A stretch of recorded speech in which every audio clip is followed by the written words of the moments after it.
Greetings and welcome. My name is Jason Kinesko, and I'm the president of Harrison College. I would like to take a minute to thank those who helped make this event possible. Thank you to our color guard and bugler. All are representatives of T.C. Howe High School of Indianapolis. They have taken time away from their classes to participate in Veterans Day ceremonies across the city. Thank you to the 350th Public Relations Detachment, U.S. Army Reserves, Indianapolis, Indiana. They have provided technical support for the video and editing of this program. Thank you to Harrison College's marketing department, IS department, and to those individuals who work in a student service capacity at all of our campuses for their collaborative efforts that help make today's ceremony possible. Thank you to the veterans of Harrison College, including students, staff, and faculty. Thank you for all that you have done in defense of our nation, and thank you for your initiative and efforts to make a positive change in your life and in the lives of others through education. Today, we celebrate veterans of our armed forces. Today, we celebrate you. Our keynote speaker is Lieutenant Colonel Brian D. White, military historian of the 22nd Military History Team, 310th Expeditionary Sustainment Command. Lieutenant Colonel Brian Douglas White is a 26-year veteran of the United States Army Reserve. He was born into a military family at Fort Dix, New Jersey.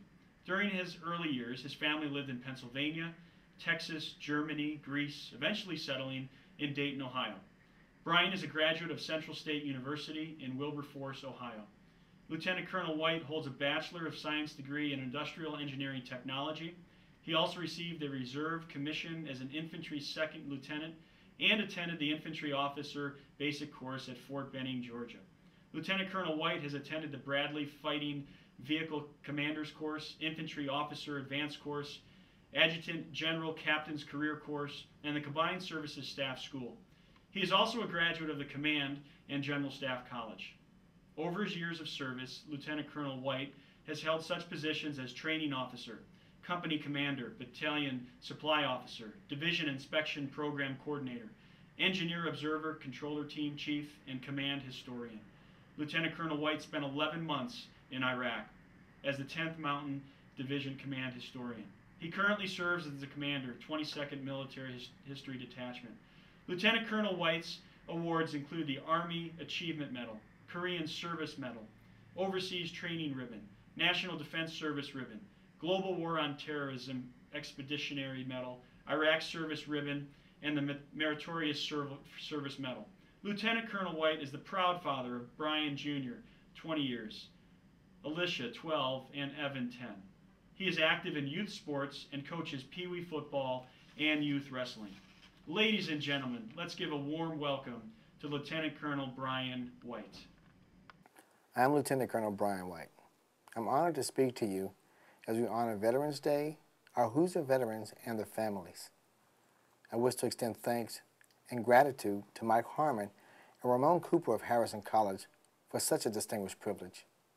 Let me first begin by speaking of two time-honored military traditions. These hold great meaning in that they are characteristic of the military and its way of life. They're important because they're inseparable as a part of our military day-to-day activities. First, reveille. This signals the troops to awaken for morning roll call. It is used to accompany the raising of the national colors. Reveille is devoted when the flag is raised in the morning and honors paid to it. All personnel in uniform face the flag and render hand salutes during the performance of reveille. All others remove headgear, face the flag, and place the right hand over the heart and stand at attention. Reveille was not originally intended as honors to the flag. In 1812, it was a drum call to signify that soldiers should rise for day duty and sentries should cease night challenging. As time passed, reveille came to denote when the flag was raised in the morning and honors paid to it. And secondly, we have retreat. Retreat signals the end of the official day and the ceremony that pays honors to the national flag when it is lowered in the evening. Military personnel in uniform face the flag and stand at attention. All others should remove their headgear, face the flag, and stand at attention. Retreat is commonly followed by the performance of To the Color or the national anthem. The bugle call sounded at retreat was first used in the French Army and dates back to the Crusades. Retreat was sounded at sunset to notify sentries to start challenging until sunrise. and to tell the rank and file to go to their quarters. And now, I'd like to discuss the history of Veterans Day. In 1918, on the 11th hour of the 11th day in the 11th month, the world rejoiced and celebrated. After 4 years of bitter war, an armistice was signed. World War I, the war to end all wars, was over. November 11th, 1919, was set aside as Armistice Day in the United States to remember the sacrifices that men and women made during World War I in order to ensure lasting peace. Veterans Day is the anniversary of the symbolic end of World War I on November 11th, 1918. The date was declared a national holiday in many Allied nations to help remember those lost during the war. The exception is Italy, which celebrates the holiday on November 4th for the Armistice of Villa Giusti. The holiday is known as Armistice Day in many nations around the world. After World War II, the holiday was changed to Veterans Day in the U.S. and Remembrance Day in the British Commonwealth of Nations. Poland also changed the holiday's name to National Day and eventually to Polish Independence Day. In Belgium, this day is known as the Day of Peace. On Armistice Day, soldiers who survived the war marched and paraded through their hometowns. Politicians and veteran officers gave speeches and held ceremonies of thanks for the peace they had won. Congress voted Armistice Day a federal holiday in 1938, 20 years after the war ended. But America realized that the previous war would not be the last one. World War II began following the year, and nations great and small again participated in a bloody struggle. After the Second World War, Armistice Day continued to be observed on November 11th. In 1953, townspeople in Emporia, Kansas called the holiday Veterans Day in gratitude to the veterans in their town. Soon after, Congress passed a bill.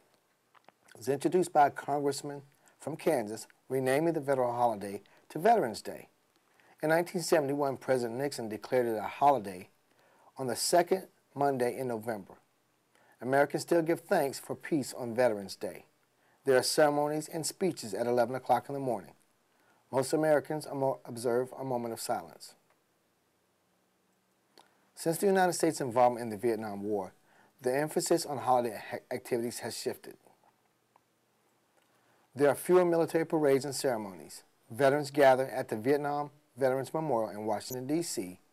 to place gifts and stand quiet vigil at the names of their friends and relatives who fell in the Vietnam War. Families who have lost sons and daughters in wars turn their thoughts more toward peace and the avoidance of future wars. Veterans of military service have organized support groups, such as the American Legion and the Veterans of Foreign Wars. On Veterans Day and Memorial Day, these groups raise funds for their charitable activities by selling paper poppies made by disabled veterans. This bright red wildflower became a symbol of World War I after a bloody battle in a field of poppies called Flanders Field in Belgium. Veterans Day continues to be observed on November 11th, regardless of what day of the week on which it falls. The restoration of the observance of Veterans Day to November 11th not only preserves the historical significance of the date, but helps focus attention on the important purpose of Veterans Day, a celebration to honor America's veterans for their patriotism, love of country, and willingness to serve and sacrifice for the common good. Regardless of a person's motive for volunteering, a common bond exists among all who wear this nation's colors. It is a sense of selflessness, devotion, and pride, one who values the freedoms we share, the security of our borders, and the notion that we will preserve the democracy and institution that makes the United States of America the greatest country in the world. This sense of loyalty transcends gender, color, race, creed, economic background, and all other barriers that exist in regular society. Both men and women from all corners of the globe continue to train, stand side by side, and arm themselves to go into harm's way and deliver the promise. I will support and defend the Constitution of the United States against all enemies, foreign and domestic, so help me God. Indiana owes a great debt to its veterans, past and present, for their personal sacrifices and dedicated service. 75 Hoosiers, 2 still living, have been awarded the Congressional Medal of Honor in testimony to their courage and sacrifices. Today, Indiana is home to nearly 501,000 veterans. 172 Indiana service members have lost their lives during Operation Iraqi Freedom or Operation Enduring Freedom. Currently, there are 23,700 Hoosiers serving on active duty. Approximately 2,300 are women. 4,000 National Guard and Reserve soldiers have mobilized in support of Operations Iraqi Freedom and Operation Enduring Freedom.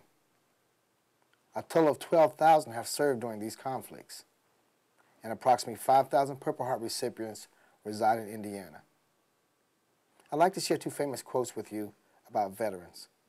The first by Mark Twain. In the beginning of a change, the patriot is a scarce man, and brave and hated and scorned. When his cause succeeds, the timid join him, for then it costs nothing to be a patriot. And the second, for it has been said so truthfully that it is the soldier, not the reporter, who has given us the freedom of press.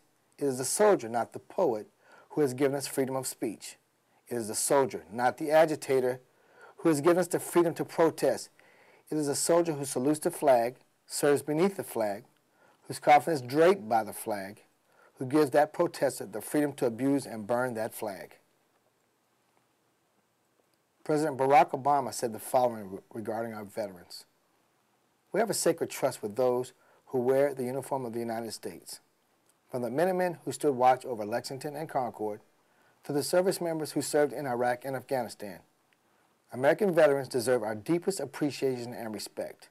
Our nation's servicemen and women are our best and brightest, enlisting in times of peace and war, serving with honor under the most difficult circumstances, and making sacrifices that many of us cannot begin to imagine. Today we reflect upon the invaluable contributions of our country's veterans and reaffirm our commitment to provide them and their families with the essential support they were promised and have earned. We also pay tribute to all who have worn the uniform and continue to serve their nation as civilians. Many veterans act as coaches, teachers, and mentors in their communities, selflessly volunteering their time and expertise. They visit schools to tell our nation's students of their experiences and help counsel our troops returning from the theater of war. These men and women possess an unwavering belief in the idea of America. No matter where you come from, what you look like, or who your parents are, this is a place where anything is possible. Our veterans continue to stand up for those timeless American ideals of liberty, self-determination, and equal opportunity. Today we honor the heroes and we rededicate ourselves to the next generation of veterans by supporting our soldiers, sailors, airmen, Marines, and Coast Guardsmen as they return home from duty. Our grateful nation must keep our solemn promises to these brave men and women and their families. They have given their unwavering devotion to the American people, and we must keep our covenant with them. In closing, I say to you, if you enjoy your freedom, thank a vet. Thank his or her family, too. We could not do what we do without them. They are the reason, the supporters, and the bearers of all our hopes. Finally, I wish you Godspeed, continued successes, and a hearty congratulations for all each of you has accomplished, and for what you have yet to do. God bless America and its veterans.